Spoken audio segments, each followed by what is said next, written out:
젊을 땐 말이죠. 사람이 재산이라 했습니다. 자식이 곧 희망이고 친구가 내 전부라 믿었지요. 그런데 어느 날 아침에 눈을 떴는데 전화 한 통 없고 문 두드리는 사람도 없습니다. 그제서야 깨닫습니다. 정말 나를 지켜주는 건 그 어떤 정도 아니라는 걸요. 사람은 함께 웃을 땐 많지만 끝까지 함께 버텨줄 사람은 드뭅니다. 그땐 늦게서야 알게 되죠. 자식도 친구도 결국 자기 인생 사느라 바쁘다는 걸. 그런데 그 순간 잔인한 진실 하나가 다가옵니다. 남은 노후를 결정짓는 건 결국 돈이라는 사실입니다. 사랑보다 현실이 먼저고 정보다 통장이 먼저인 나이가 오고야 마는 겁니다. 이 이야기는 돈을 찬양하려는 게 아닙니다. 그저 나이 들어서 외롭고 허무한 마음을 현실의 눈으로 다시 바라보자는 이야기입니다. 사람보다 돈이 낫다는 게 아니라 돈이 있어야 사람 대접을 받는다는 현실. 그 냉정한 깨달음 속에서 우리는 어떤 노후의 길을 택해야 할까요? 며칠 전이었습니다. 한 청취자께서 손편지를 보내오셨습니다. 글씨는 떨리고 잉크 자국이 번져 있었습니다. 선생님, 저는 74입니다. 아들 둘, 딸 하나 다 잘 키워 결혼시켰습니다. 집도 내 이름으로 있고 국민연금도 조금 나옵니다. 그런데 이상하지요. 요즘 들어 세상에서 제일 쓸쓸합니다. 편지는 그렇게 시작됐습니다. 그분은 이어서 이렇게 적으셨지요. 젊을 땐 자식이 제 인생의 전부였습니다. 밥 한 숟가락 덜어 먹으면서도 학원비를 냈습니다. 그 아이들이 커서 잘 되면 그게 내 노후의 보람이라 믿었거든요. 그런데 요즘은 전화 한 통 받는 게 이렇게 어려운 일인 줄 몰랐습니다. 아들은 회사 일 바쁘다 하고 딸은 애 키운다며 나중에 오겠다고 말합니다. 친구들도 하나둘 세상 떠나고 남은 사람들도 각자 사는 게 힘드니 연락이 뜸해졌습니다. 문득 거울을 봤더니 낯선 노인이 서 있더군요. 그게 바로 저였습니다. 편지는 마지막 문장에서 멈췄습니다. 선생님, 저는 이제 무엇을 믿고 살아야 할까요? 그 문장을 읽는 순간 가슴이 서늘해졌습니다. 이건 단지 한 사람의 이야기가 아니라 지금 이 시간 우리 곁에 수많은 어른들이 느끼는 마음일지도 모릅니다. 자식에게 기대려다 외로움을 배우고 친구에게 의지하다 실망을 겪으며 남은 건 나 자신뿐임을 깨닫는 나이. 그 외로움은 돈이 아닌 마음으로도 채워지지 않더군요. 하지만 그 편지엔 아주 작은 희망도 숨어 있었습니다. 그래도 아직은 나를 위해 밥을 차려 먹을 힘이 있습니다. 그 한 줄이 어쩌면 노년의 시작이 아닐까 싶었습니다. 누구를 위해서가 아니라 이제는 나를 위해 사는 법을 배우는 시기 말입니다. 그런데 우리는 왜 그렇게 늦게서야 그걸 배우게 되는 걸까요? 이제부터 그 이유를 조용히 들여다보겠습니다. 사람은 참 이상합니다. 젊을 땐 누군가에게 기대야 마음이 든든하고 늙어선 그 기대가 무너질까 두려워집니다. 그 두려움의 바닥에는 내가 혼자가 되면 어떡하지 하는 공포가 있지요. 그래서 자식에게 마음을 쏟고 친구에게 연락을 자주 하며 스스로 외로움을 달래려 합니다. 하지만 그 모든 노력은 결국 한 방향으로 흘러갑니다. 기대라는 이름의 미련. 그게 우리를 가장 깊은 외로움 속으로 데려갑니다. 한번 이렇게 생각해 보세요. 자식이 나를 돌봐주는 건 사랑일까요? 의무일까요? 사랑이라 믿고 기대면 의무로 느끼는 순간 실망이 찾아옵니다. 반대로 그저 인연이라 여기면 고마움만 남지요. 친구도 마찬가지입니다. 젊을 때는 술 한 잔에 세상 다 얘기할 것 같지만 나이 들면 그 친구도 자기 병원비, 손주 돌봄, 하루 세끼 챙기느라 마음의 여유가 없습니다. 그걸 서운해하면 결국 내가 더 지칩니다. 인간관계는 젊을 땐 함께 사는 법을 배우는 시간이라면 늙어서는 혼자 서는 법을 배우는 시간입니다. 이건 냉정한 현실이 아니라 삶이 우리에게 주는 마지막 수업이기도 합니다. 그런데 그 수업에는 한 가지 조건이 있습니다. 마음을 비우는 대신 현실을 채워야 한다는 것. 그게 바로 돈입니다. 돈은 사람을 대신할 수 없습니다. 하지만 돈이 없으면 사람을 대하는 내 마음이 작아집니다. 자존심이 깎이고 감사도 사랑도 말라가죠. 돈은 단지 숫자가 아니라 내가 내 삶을 스스로 선택할 수 있는 자유입니다. 누구에게 미안해하지 않고 누구에게 눈치 보지 않는 최소한의 평화. 이 나이에 돈이 최고라 말하는 건 탐욕의 언어가 아니라 존엄의 언어입니다.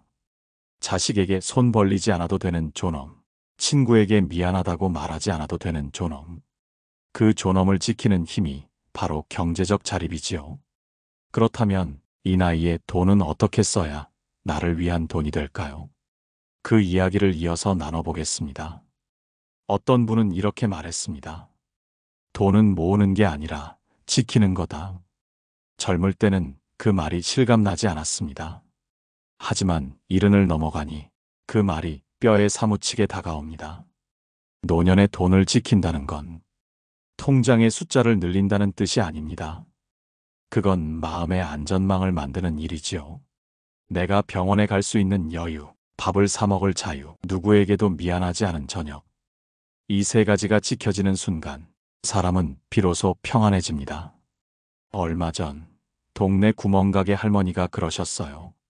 아들한테 매달 용돈 받다가 끊겼는데 그때부터 마음이 편해졌어. 처음엔 무슨 말인가 했지요. 그분은 이어서 웃으며 말했습니다. 내가 내 돈으로 반찬 사고 내가 내 손으로 계산하니까 이제는 누구한테도 미안하지 않아. 그 말이 한참을 맴돌았습니다. 돈이 많아서가 아니라 내가 나를 책임지는 그 감정이 주는 평화. 그게 진짜 부자였습니다. 또 다른 이야기도 있습니다. 어느 노부부가 있었습니다. 자식들이 모두 도시로 떠나고 둘만 시골에 남았지요. 남편이 아내에게 매달 일정 금액을 용돈처럼 건넸다고 합니다. 이건 당신 돈이야. 나 없어도 이걸로 필요한 거 사. 그 작은 돈이 아내에겐 세상의 모든 사랑이 되었답니다. 누구에게도 의지하지 않고 스스로 고개 들고 설 수 있는 용기였으니까요. 돈은 그저 수단 같지만 노년엔 마음의 기둥이 됩니다. 기댈 사람 대신 기댈 수 있는 현실, 그게 바로 경제적 준비입니다. 그렇다고 해서 모든 걸 돈으로만 계산하자는 이야기는 아닙니다. 다만 마음의 평화를 지키기 위해 현실을 무시하지 말자는 것이죠. 이제부터는 조금 더 깊이 들어가 보겠습니다. 왜 우리는 나이 들어서야 돈의 가치를 진심으로 깨닫게 되는 걸까요?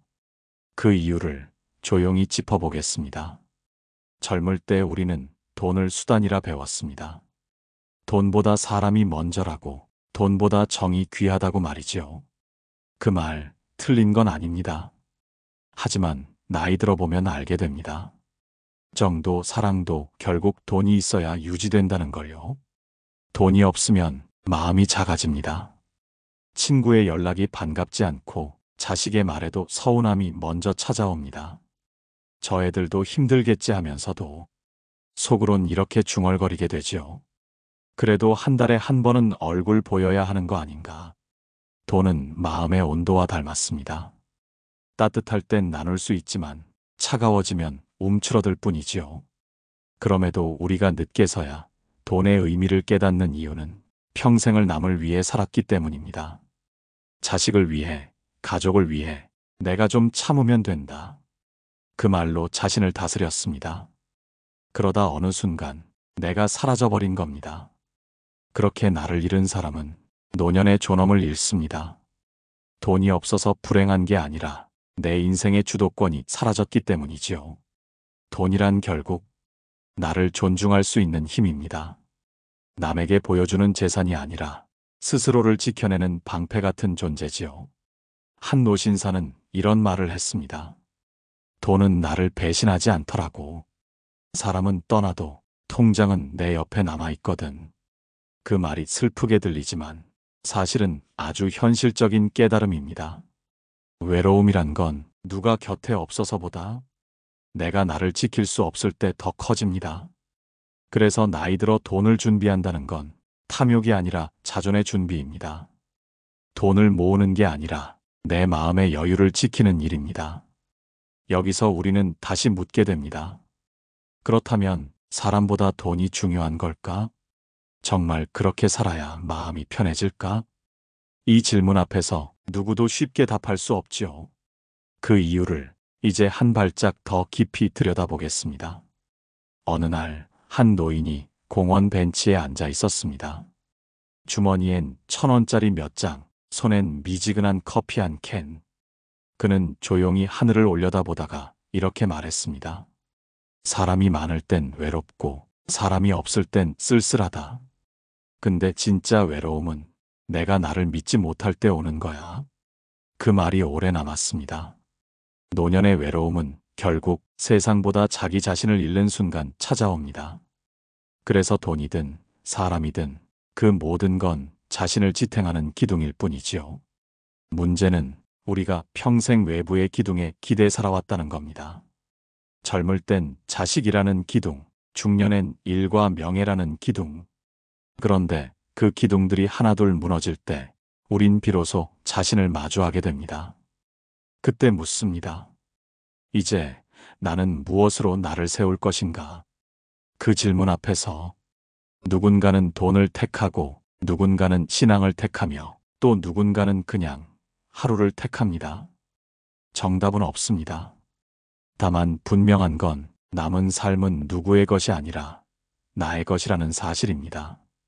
그걸 깨닫는 순간부터 노년은 비로소 자기 삶이 됩니다. 친구는 떠날 수 있습니다. 자식은 멀어질 수 있습니다. 하지만 나 자신은 나를 버리지 않아야 합니다. 그게 진짜 노후의 핵심이지요. 돈은 그 다리를 놓아주는 도구일 뿐입니다. 마음의 평화를 사는 수단이기도 합니다. 그러니 이제부터는 이렇게 물어봐야 합니다. 나는 나를 위해 얼마나 쓰고 있는가? 나는 나를 위해 오늘 어떤 시간을 남겼는가?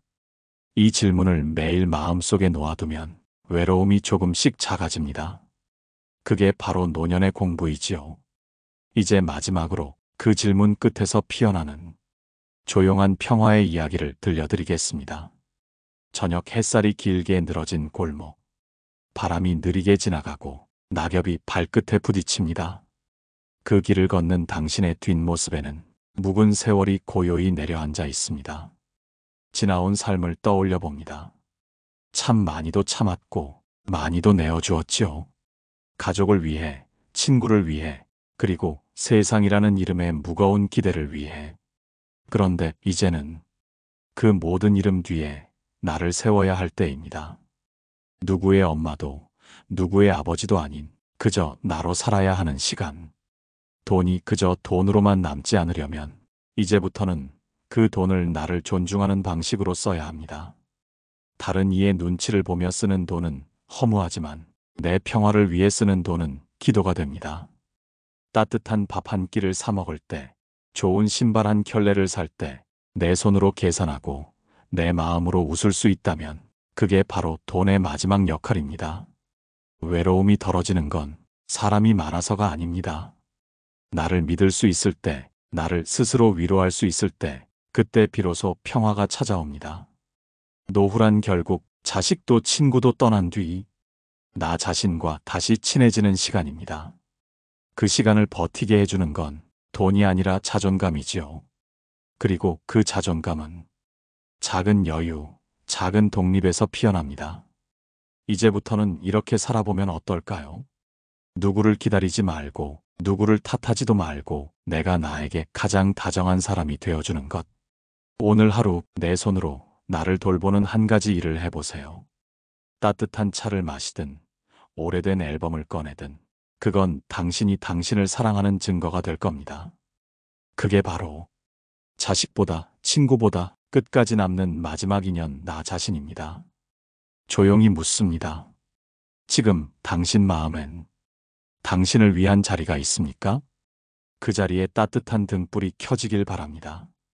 그리고 그 등불이 꺼지지 않도록 오늘도 당신의 평화를 지키시길 바랍니다.